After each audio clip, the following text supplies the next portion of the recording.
What if the same men who built the rockets that bombed London in World War II ended up putting Americans on the moon? After the fall of Nazi Germany, the world expected justice, a clean break from the horrors of the Third Reich. But behind closed doors, something unsettling unfolded. The United States launched a secret program, Operation Paperclip, to bring over more than 1,600 Nazi scientists, engineers, and intelligence officers, not to punish them, to recruit them. Why would America, the champion of freedom, give sanctuary to men tied to war crimes and mass suffering? Was it about saving the world from the Soviets, or trading morality for power? From the creators of the terrifying V-2 rocket to the architects of CIA mind control projects, these diabolical men shaped America's future in ways few understand. This is not a conspiracy theory.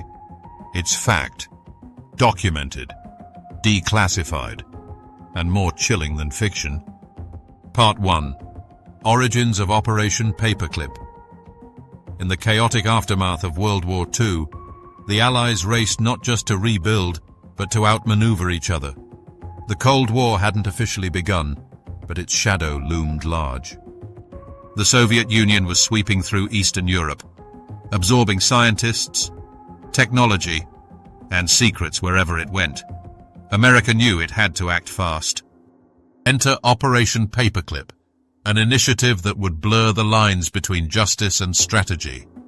Spearheaded by the Joint Intelligence Objectives Agency, under the umbrella of the OSS. The mission was simple in theory. Locate and extract Germany's most brilliant scientific minds before the Soviets. But these weren't ordinary scientists. Many had worn Nazi uniforms, some even with SS insignia. They had designed weapons that terrorized civilians. Others had run facilities powered by forced labor. And yet, the US decided their knowledge was simply too valuable to lose. The directive: recruit them, thoroughly sanitize their records, and get them to America. What began as a scramble for technological superiority evolved into a compromise. Science over justice. And it happened in full view of military commanders and government officials. This was how it started, and it only got darker from here. Part 2. Who was recruited? The roster of Operation Paperclip reads like a paradoxical hall of fame, men celebrated in America, yet marked by the crimes of the regime they once willingly served. Wernher von Braun was perhaps the most famous. In Germany, he directed the V-2 rocket program, weapons that rained destruction on London and Antwerp. The rockets were scientific marvels, built in tunnels by prisoners from concentration camps. Von Braun, a card-carrying member of both the Nazi Party and the SS, later claimed ignorance of the suffering, but documents suggest otherwise. In the US, he became the architect of the Saturn V rocket, the very machine that sent Apollo 11 to the moon. He was hailed as a visionary, and rarely questioned for his past. Arthur Rudolph, another key figure, managed the Mittelwerk factory, a place synonymous with slave labor and death. Under his watch, thousands perished building V-2 rockets. Yet in America, he rose to lead NASA's Saturn V development. Decades later, he quietly renounced his citizenship amid long overdue scrutiny of his war record. Hubertus Strughold was revered as the father of space medicine. He helped shape US Air Force and NASA protocols. But in Nazi Germany, his associates conducted brutal experiments on prisoners, tests in freezing high-altitude exposure and oxygen deprivation. While Strughold denied direct involvement, the ethical shadow never faded.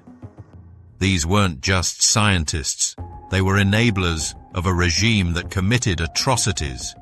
Yet in America, they were given homes, highly paid jobs, and medals. They were lauded in newspapers, granted security clearances, and welcomed into polite society. It was a trade, innovation in exchange for absolution, and the United States was all in. Part 3. What the documents reveal. For decades, the true extent of Operation Paperclip remained buried beneath classified files. But thanks to the Nazi War Crimes Disclosure Act of 1998 and persistent efforts by historians, thousands of documents were declassified. What they revealed was deeply unsettling. Internal memos from the Joint Intelligence Objectives Agency clearly show that officials knew many recruits were tied to war crimes, concentration camps, or the Nazi Party. In some cases, dossiers were intentionally altered. Nazi affiliations were omitted. SS ranks deleted. Some in the US military and State Department pushed back, arguing that bringing these men in betrayed the principles America had just fought for. But national security won the argument. One memo chillingly reads, "The moral objections must be overridden." The goal was singular: prevent the Soviets from getting these mines, and if that meant cleansing a resume or turning a blind eye, it was a sacrifice officials were willing to make. Part 4. Impact on America. The fingerprints of Operation Paperclip are etched into some of America's most celebrated achievements. The cost? Often invisible, but undeniable. NASA and the space race. Wernher von Braun and his team didn't just contribute to NASA, they defined it. Their expertise in rocketry, developed under Hitler, became the foundation for America's moonshot. Military and aerospace advancements. Paperclip scientists transformed America's military capabilities. Their research accelerated jet propulsion, radar technology, and intercontinental ballistic missiles. CIA and intelligence. Reinhard Gehlen's network, absorbed into the CIA, offered crucial intelligence on the Soviet bloc, but it also imported methods of surveillance, psychological operations, and interrogation. It was a transformation. Technologically, America leaped forward. But that leap came with invisible baggage, ideologies, techniques, and histories that were never fully reconciled. Part 5. Ethical Dilemma and Legacy. Operation Paperclip presents an ethical riddle that still divides historians, ethicists, and the public.